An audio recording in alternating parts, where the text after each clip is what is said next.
Assalamualaikum warahmatullahi wabarakatuh. Salam sejahtera untuk semuanya. Saya Pak Ali dari Insight Chamber. Penalaran logis potensi kognitif. Ya, ini kita akan belajar materi dan contoh soalnya. Ya, di SMA pelajaran ini adalah logika matematika, cocok untuk UTBK atau tes CPNS. Ya, kabar buruknya kadang-kadang di sekolah nggak diajarkan ini ya di kurikulum. Tapi di ujian keluar lah, terutama di UTBK atau tes CPNS itu ya. Oke, langsung saja dari definisi dan dalil. Kalimat terbuka adalah kalimat yang masih mengandung satu atau lebih variabel, jadi belum bisa dipastikan benar dan salahnya. Terbuka itu seperti itu ya, contohnya seperti ini: 2x plus 4 kurang dari 10. Ini adalah kalimat terbuka ya. Kalimat ini belum jelas benar atau salahnya. Benar jika x sama dengan 1 ya, kalau x nya 1 kan 2 tambah 4, 6 kurang dari 10, benar. Jika x nya 2 kali 2, 4 tambah 4, 8 kurang dari 10, benar. Tapi jika x nya 5, 2 kali 5, 10 tambah 4, 14, apakah ini kurang dari 10? Jadi salah ya. Jadi 14 kurang dari 10 itu kalimat salah. X nya diganti 6 dan seterusnya akan menjadi kalimat yang salah. Jadi kalimat terbuka seperti itu ya, belum jelas mana benar mana salahnya ya. Kita lanjutkan pernyataan atau statement. Kalimat yang benar atau kalimat yang salah. Jelas benar dan salahnya ini statement. Nah, contohnya kalimat ini benar atau jelas benar atau salah ya. 5 bilangan ganjil, jelas ini benar. 2 tambah 1 sama dengan 4. Nah, ini salah. 2 tambah 1 kan 3. Jelas benar dan salah. Ada juga di matematika sebenarnya bukan statement. Jadi nggak jelas, nggak terdefinisi. Ya, jadi kayak guru saya lucu gitu, nggak terdefinisi. Ada yang bilang lucu, ada yang bilang oh itu sih nggak lucu sih, slapstick itu, atau gunung itu indah. Ada yang bilang iya, mungkin ada yang bilang tidak, nggak jelas ya. Oke, jadi kita lanjutkan sekarang. Nah, kita masuk pada konjungsi ya, atau dan ya, merupakan kalimat majemuk yang dihubungkan dengan kata dan ya, atau and dalam bahasa Inggris. Oke, tabel kebenarannya seperti ini. Ini P dan Q ya, BBSS, BSBS. Jika benar dan benar itu akan menjadi benar, selebihnya akan salah. Ya. Jadi untuk lebih memahami kita menggunakan rangkaian listrik ini. Jika P ditutup, Q ditutup, maka lampu nyala. Tapi sebaliknya kalau enggak seperti itu, lampu nggak akan nyala. P aja yang ditutup nggak akan nyala, Q aja yang ditutup nggak akan nyala. Keduanya nggak tutup apalagi kan gitu ya. Jadi ini adalah dan. Kalau di dalam himpunan ya itu adalah irisan, dan ini adalah irisan. Oke, contohnya 2 bilangan genap dan 2 bilangan prima. Ini benar, 2 bilangan genap benar, 2 bilangan prima benar. Jadi kedua-duanya benar maka bernilai benar. Tapi 4 bilangan genap ini benar dan 4 bilangan prima ini salah. Jadi dalam konjungsi ini keseluruhan kalimat bernilai salah. Seperti itu ya. Oke, sekarang disjungsi. Disjungsi atau or ya, merupakan kalimat majemuk yang dihubungkan dengan kata atau. Kalau di dalam himpunan ini adalah union ya, union. Oke, tabel kebenarannya seperti ini ya. Hanya akan salah bila dua-duanya salah ya. Kita untuk memahami bisa kita gunakan rangkaian paralel, saklar paralel. P aja yang ditutup lampu nyala, Q aja yang ditutup lampu nyala. Dua-duanya ditutup apalagi, dua-duanya pastinya ini pasti nyala. Tapi kalau dua-duanya dibuka baru dia mati. Ya, dibuka artinya salah, ditutup artinya benar karena arif mengalir. Seperti itu, oke? Nah, sekarang 2 bilangan genap atau 2 bilangan prima. Jelas ini adalah benar. 2 bilangan genap benar, 2 bilangan prima benar, dua-duanya benar ya pasti benar. Ya. 4 bilangan genap atau 4 bilangan prima. 4 bilangan genapnya benar, 4 bilangan primanya salah ya kan. Jadi kalau benar dan salah benar atau salah, maaf ya, benar atau salah ya jadi benar gitu ya. Oke, jadi untuk atau ya, satu aja benar sudah benar. Kalau dan satu aja salah menjadi salah kan gitu ya. Oke, sekarang negasi atau not. Negasi disebut juga dengan ingkaran atau nilai sebaliknya. Jadi kalau benar dinegasi jadi salah, salah jadi benar. Tabel kebenarannya seperti ini ya. Ini negasi simbolnya seperti ini ya. Jadi jika benar dinegasikan jadi salah, jika salah dinegasikan jadi benar. Negasi dua bilangan genap adalah dua bukan bilangan genap. Jadi negasi itu kasih kata bukan atau tidak. Ya, negasi dinegasikan lagi. Jadi awalnya saya tidak belum makan, berarti ya sudah makan kan gitu ya. Jadi negasi dinegasikan lagi kembali asal. Kayak negatif gitu loh ya. Oke, selanjutnya implikasi jika maka merupakan hubungan sebab akibat yang diketahui, ya P diketahui dan Khi adalah akibatnya, bukan G ya, Khi adalah akibatnya. Ya, implikasi ini kalimatnya selain jika maka ada juga kalimat lain. Ya, jika Khi jika P. Ya ini sama ya, jika P maka Khi ini boleh dibaca Khi jika P. P syarat cukup untuk Khi syarat perlu agar P. Nah, ini adalah kalimat-kalimat lain perlu dikenali juga dan dihafalkan. Ya, tabel kebenarannya. Ya, dia akan salah jika benar maka salah. Jadi kayak orang di pengadilan gitu ya. Jika benar, terus hakim bilang benar, ya benar. Jika benar bilang salah, wah banding salah. Jika salah dikatakan benar, ya diam saja biasanya ya. Guys, gak tahu ini hakimnya kan gitu. Salah dikatakan salah, ya benar. Oh, memang salah, gimana lagi kan gitu ya. Kalau ngeyel lah itu lain cerita. Ya. Namanya dipolitisir. Oke, contoh. Jika 5 bilangan ganjil, maka ya jika 5 ini bilangan ganjil, maka 5 sama dengan 3 tambah 1. 5 bilangan ganjil benar, jikanya benar makanya salah. Ya salah. Ya, atau dengan kata lain 5 sama dengan 3 tambah 1 jika 5 bilangan ganjil, ya salah ya. Kedua kalimat ini yang hitam dan hijau ini sama sebenarnya. Jadi intinya sama, cara menyatakannya lain ya, pakai yang hijau ini. Lagi, jika 4 bilangan prima benar, maka 4 sama dengan 3 kuadrat. Ya. Jadi 4 bilangan prima benar, 4 sama dengan 3 kuadrat ini salah. Ya. Jika 4 bilangan prima salah, maaf. 4 bilangan prima ini salah, maka 4 sama dengan 3 kuadrat ini salah. Jika salah maka ya benar. Gitu ya. Atau 4 sama dengan 3 kuadrat syarat perlu agar 4 bilangan prima. Oke. Jika di sini salah, agar salah ini jadi benar. Oke ya. Logika yang paling bawah. Jika salah, maka salah hasilnya benar. Kemudian nomor 7. Ya. Ini implikasi ini jika aturan salah dan pemerintahannya juga pemerintahan yang salah, jadi dianggap benar. Contohnya seperti itu ya. Jadi dalam kehidupan sehari-hari seperti itu. Implikasi ini adalah jika dan hanya jika. Ya, jika dan hanya jika. Disebut kalimat ekivalensi. Kalau kembar itu benar. Hanya benar jika nilainya sama. Nah, tabel kebenaran. Jadi benar dan P-nya benar, Q-nya benar, maka hasilnya benar. P-nya salah, Q-nya salah, hasilnya salah, atau atau ya hanya itu yang menyebabkan dia benar gitu loh. Itu yang ingin Pak Ali sampaikan. Contoh, 5 bilangan ganjil ini benar. Jika dan hanya jika 5 sama dengan 3 tambah 1. Ini salah. Jadi di sini benar, di sini salah, hasilnya salah. 4 bilangan prima ini salah.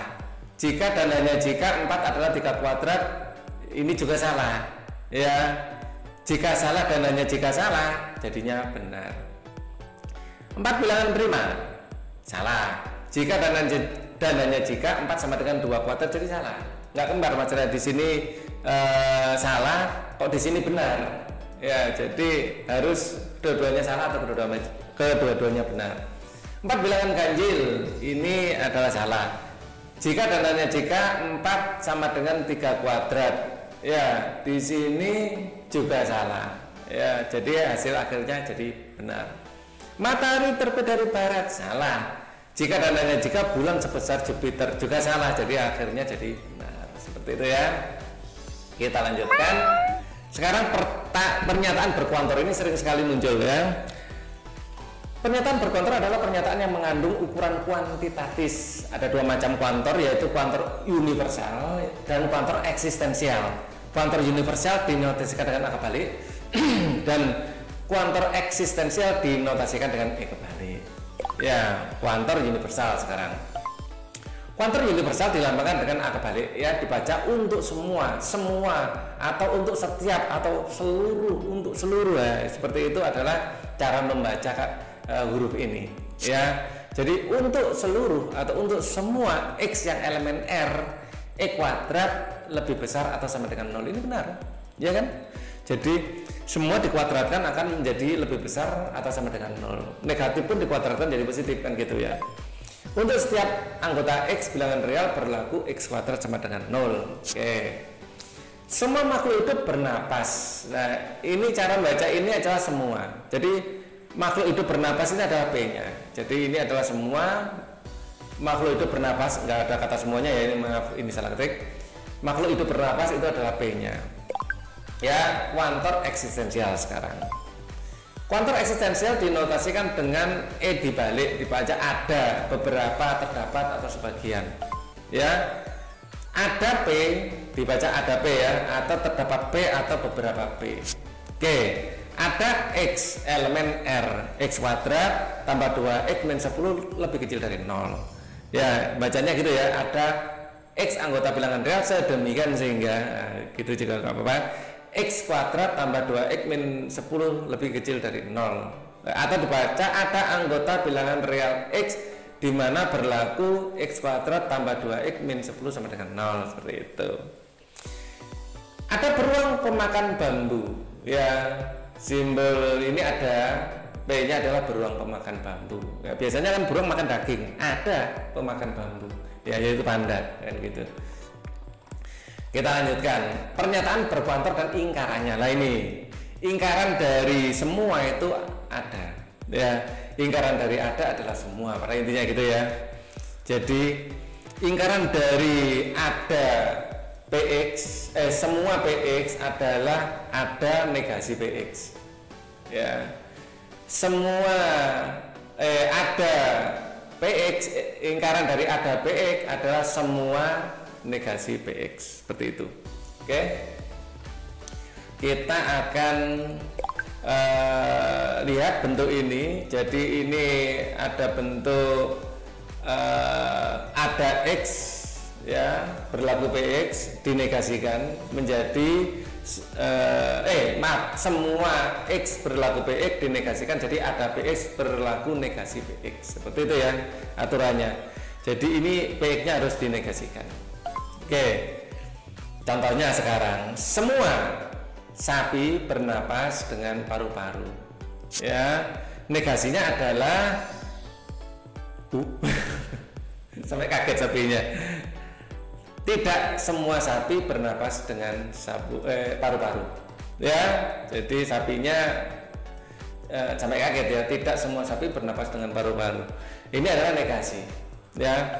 Lagi bisa dinyatakan dengan, ya, ada sapi tidak bernapas dengan paru-paru, ya, bisa tidak semua sapi bernapas dengan paru-paru, atau ada sapi bernapas dengan paru-paru, ya. Jadi kita tetap bisa gunakan kata semua tapi ditambah tidak, atau kita tidak semua ini kita ganti menjadi ada, ya, seperti itu ya negasinya. Terus bisa juga kita menggunakan terdapat. Ada itu bisa kata gantinya terdapat. Terdapat sapi tidak bernapas dengan paru-paru. Oke, sekarang bentuk yang ini ya, eksistensial, kalau dinegasikan akan menjadi bentuk universal, terus ininya P-nya dinegasikan. Contohnya beberapa politikus koruptor, ya, negasinya adalah tidak ada politikus koruptor. Nah, seperti itu ya. Kemudian atau semua politikus tidak koruptor. Jadi ini adalah negasinya juga. Terus ini kalimat ini penting ya. Kadang-kadang membingungkan masalahnya. Jadi kita harus benar-benar tahu rumusnya, ya. Jadi di sini juga perlu dikatakan seluruh politikus tidak koruptor. Pada intinya negasi dari semua dari PX bisa tidak semua dari negasi PX atau ada dari negasi PX, ya. Terus kemudian kalau negasi dari ada dari PX adalah tidak ada dari negasi PX atau semua ya dari negatif Px. Seperti itu. Kita lanjutkan lagi. Nah, di sini kita akan membuktikan ada kata jadi di sini artinya ya. Jadi penting diperhatikan di sini. Jika P maka Q ya ini boleh ditulis negasi P atau Q. Nah, ini penting ya. Kita bisa merubah kalimat ya. Ini buktinya ya. Kalau kita punya implikasi kan seperti ini, hanya salah jika Q-nya salah dan P-nya benar ya. Maka ini kalau P-nya kita negasikan, Q-nya kita tulis ulang, kita OR-kan ya. Salah dan benar, benar, salah dan salah, salah, benar dan benar, benar, benar dan salah jadi benar ya. Jadi ini fix ya. Jadi jika P maka Q bisa ditulis ulang menjadi tidak P atau Q ya, atau negasi P atau Q. Jadi kalimat jika saya belajar maka saya sukses ujian ekivalen dengan saya tidak belajar atau saya lulus ujian. Ini ekivalen. Nah, ini di sini kadang-kadang membuat kita bingung kalau nggak tahu aturannya. Jadi kadang-kadang kalau kita mengerjakan soal ya, kembalikan ke aturan. Kalau kita melihat kalimatnya aja, apalagi kalimatnya mirip-mirip di ABCD-nya, kita jadi bingung ya, apalagi waktunya mepet. Nah, kemudian negasi dari negasi P atau Q, jadi ini kita negasikan adalah P dan tidak Q gitu ya. Negasi dari tidak P atau Q adalah P dan tidak Q ya. Ini tabelnya ya. Kita tulis PQ, negasi P, negasi Q, terus negasi P atau Q ya, negasi P diataukan dengan Q ya. Terus kemudian negasi P atau Q ini kita negasikan ya, benar jadi salah, salah jadi benar, benar jadi salah, benar jadi salah kan gitu ya. Terus di sisi lain kita juga bikin negasi P dan negasi Q. P dan negasi Q. Benar dan salah, salah. Benar dan benar, benar. Benar dan salah, salah. Salah dan benar, ya salah. Nah, ternyata keduanya sama. Kan gitu ya. Jadi kesimpulannya, atau contoh kalimat dulu ya. Bukan saya tidak belajar atau lulus ujian. Kalimat ini ekivalen dengan saya tidak belajar dan saya tidak lulus ujian. Jadi kalau kalimatnya sudah dibolak-balik seperti ini, mending kita kembalikan ke rumus. Ya, jadi kita ingat rumus-rumus ini harus hafal memang. Ya, kabar buruk ya. Jadi pada kesimpulan ya, negasi dari jika P maka Q adalah P dan tidak Q. Nah, jadi kita sekarang tahu negasi dari implikasi. Jadi kita implikasi bisa menjadi seperti ini ya. Jika P maka Q bisa menjadi negasi P atau Q ya, atau kalau implikasi ini kita negasikan menjadi P dan tidak Q. Pak Ali bacanya seperti itu, P dan tidak Q gitu aja. Jadi lebih mudah untuk negasi, itu kan panjang negasi kan gitu ya. P dan negasi Q atau P dan tidak Q. Ya, negasi dari P atau Q, P dan tidak Q. Jadi kita membuat kalimat yang enak untuk diucapkan. Sekarang implikasi, cover, inverse, dan kontraposisi. Soal seperti ini kadang-kadang juga muncul, kita hanya menghafalkan definisi. Ya, jadi jika kita lihat implikasi adalah jika P maka Q, cover jika Q maka P. Aturnya sama, jika benar maka benar akan benar, jika salah maka benar, benar, jika benar maka salah, salah, jika salah maka salah, benar. Ya. Terus kemudian inverse. Inverse adalah negasi P dinegasikan sama Q. Salah dan salah ini benar. Salah dan benar, benar. Benar dan salah, salah. Benar dan benar, benar. Terus kemudian kontraposisi, negasi Q maka negasi P. Jika negasi Q maka negasi P. Jika salah maka salah, benar. Jika benar maka salah, salah. Jika salah maka benar, benar. Jika benar maka benar, benar. Kan gitu ya. Nah, hal yang menarik ternyata implikasi ini nilainya sama dengan kontraposisi. BSBB, di sini juga BSBB. dan converse sama dengan inverse. BBSB, BBSB. Nah, ini penting. Ya, terutama implikasi dan kontraposisi ini yang sering muncul dalam soal. Catatan, disfungsi dibedakan menjadi dua. Nah, tadi ada yang paling kelewatan ya, disfungsi dibedakan menjadi dua, ada yang or ya. Seperti ini. Benar jika salah jika keduanya salah saja atau listrik paralel ya. Ada juga di dalam terutama di informatika ya, nanti ada SOR ya. SOR ini hanya benar jika beda. B dan S benar, S dan B benar. Benar dan benar itu salah. Ini SOR exclusive OR ya. Oke. Jadi ini adalah tabelnya. Kemudian kita lanjutkan penarikan kesimpulan sekarang. Modus ponens ya. Modus ponens ini sering keluar di ujian. Jika P maka Q benar ya, dan P benar ya, maka kesimpulannya adalah Q. Jika P dan Q ini benar dan P benar, kesimpulannya adalah Q. Nah, ini adalah modus ponens.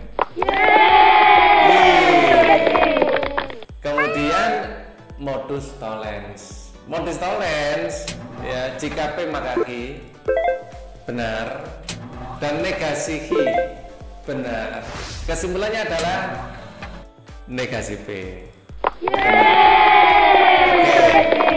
Ini sejalan dengan kontraposisi ya.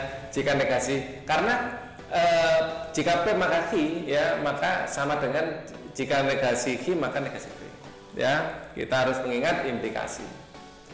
Jika P maka Q maka negasi Q sama dengan negasi jika negasi maka negasi P ya. Jadi modus tollens ini disupport sama kesamaan antara implikasi dan kontraposisi. Sekarang prinsip silogisme. Orang bilang banyak calon humornya itu pakai prinsip silogisme ini ya. Padahal ya ngulang-ngulang fakta aja. Dia mencari celah ya, mana yang tidak dipikirkan orang, pada intinya itu. Oke, prinsip silogisme, jika P maka Q ya benar, jika Q maka R benar, kesimpulannya adalah jika P maka R ya. Oke, kemudian itu adalah prinsip-prinsip penarikan kesimpulan ya.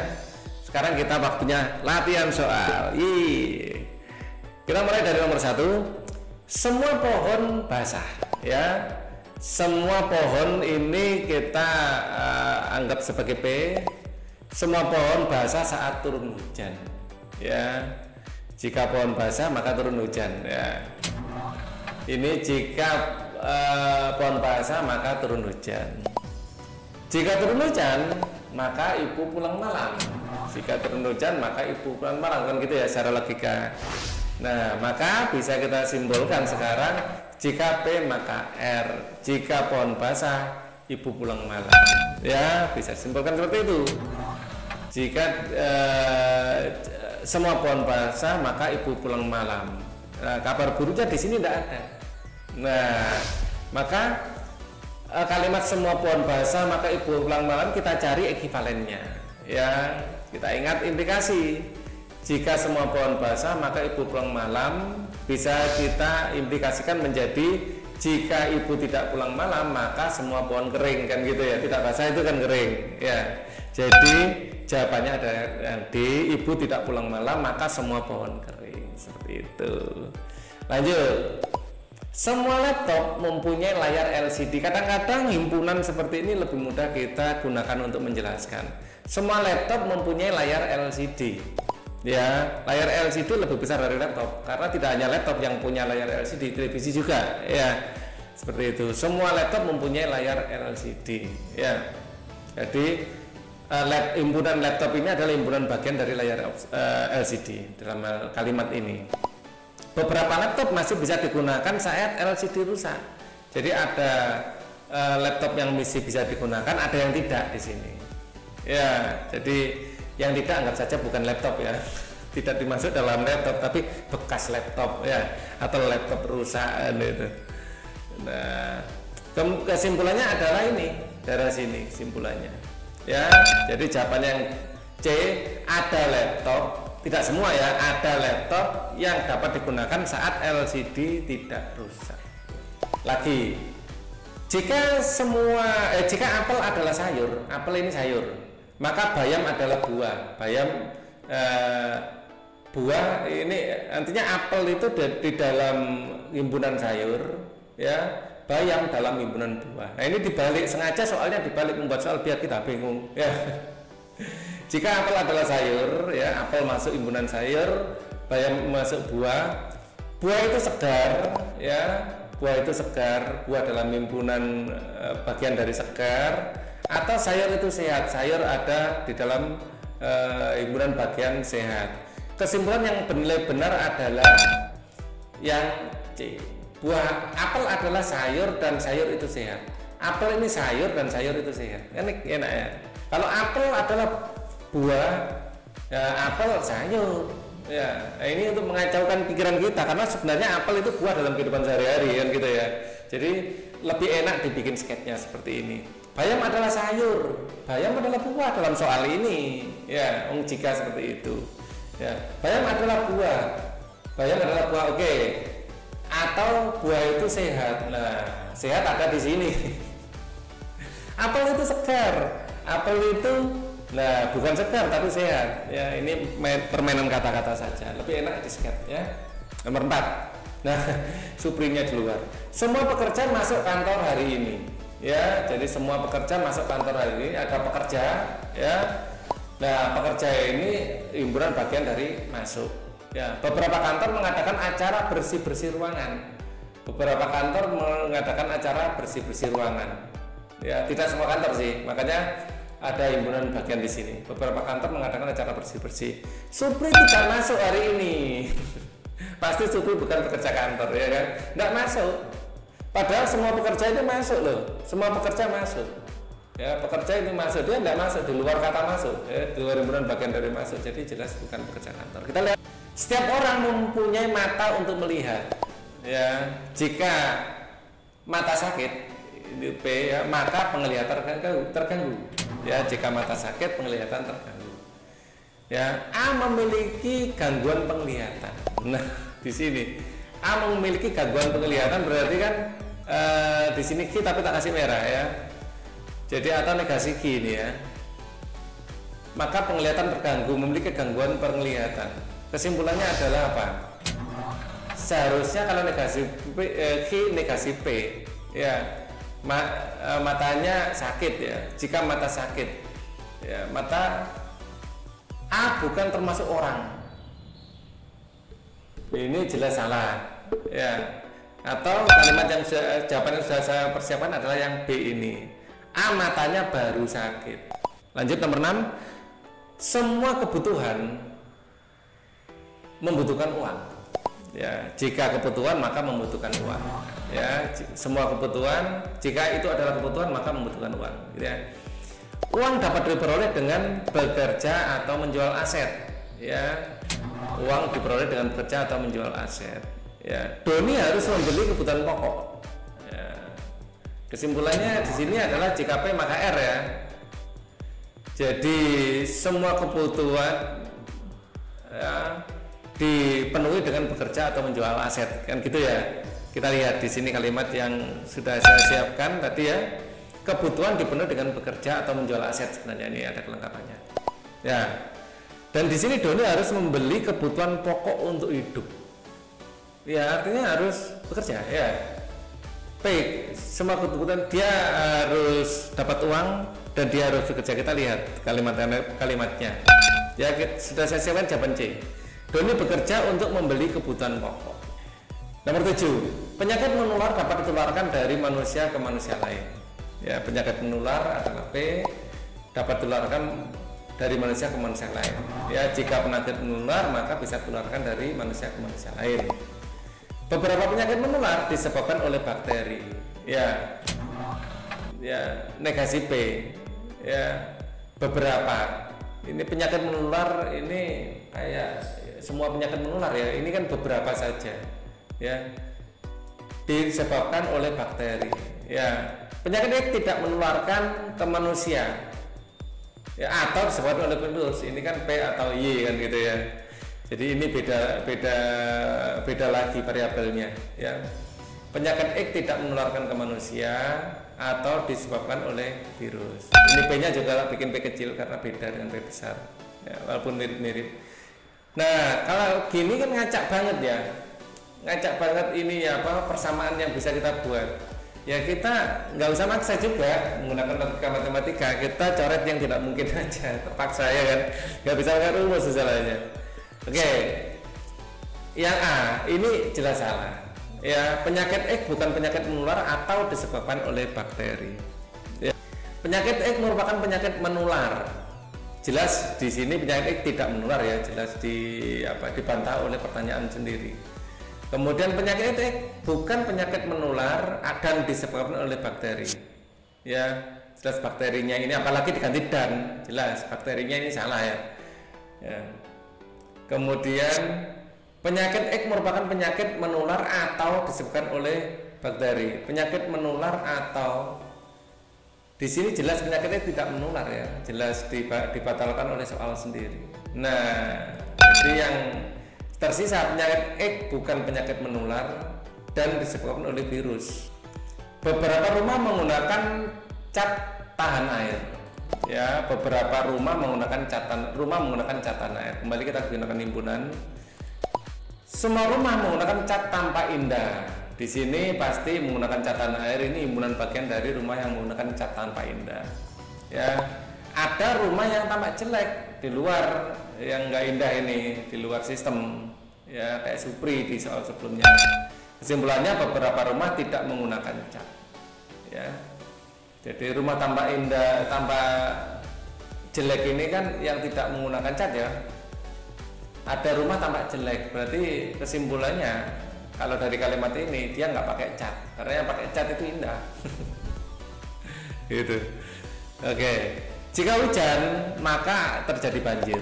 Jika hujan ya maka terjadi banjir atau tanah subur. Bisa banjir atau subur ya. Bisa dua-duanya ya.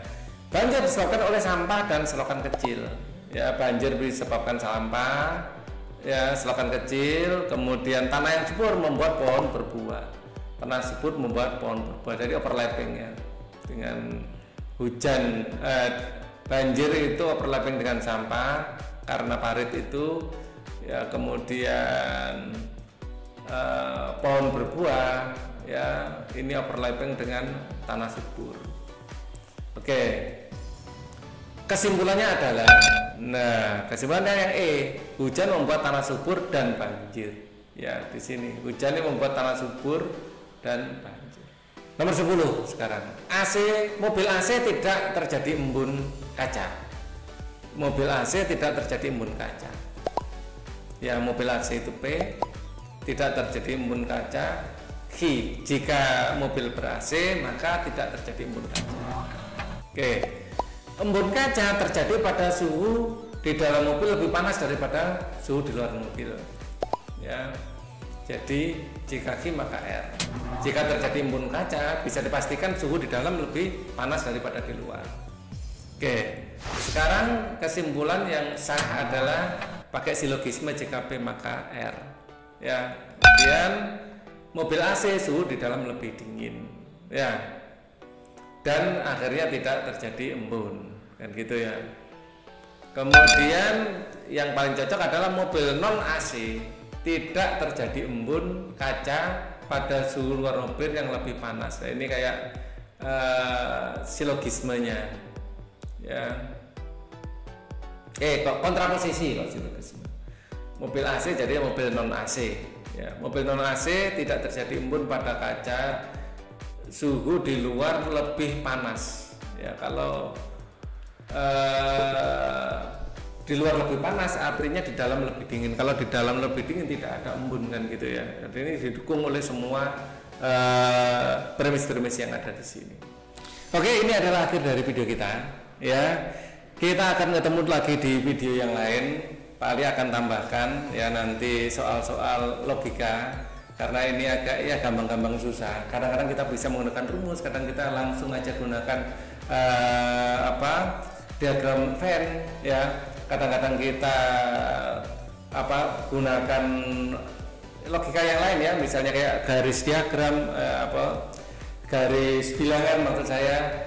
Banyak pendekatan, yang penting kita pendekatan yang kita gunakan logis gitu aja. Kita ketemu lagi di video yang lain. Thank you for watching. Wassalamualaikum warahmatullahi wabarakatuh.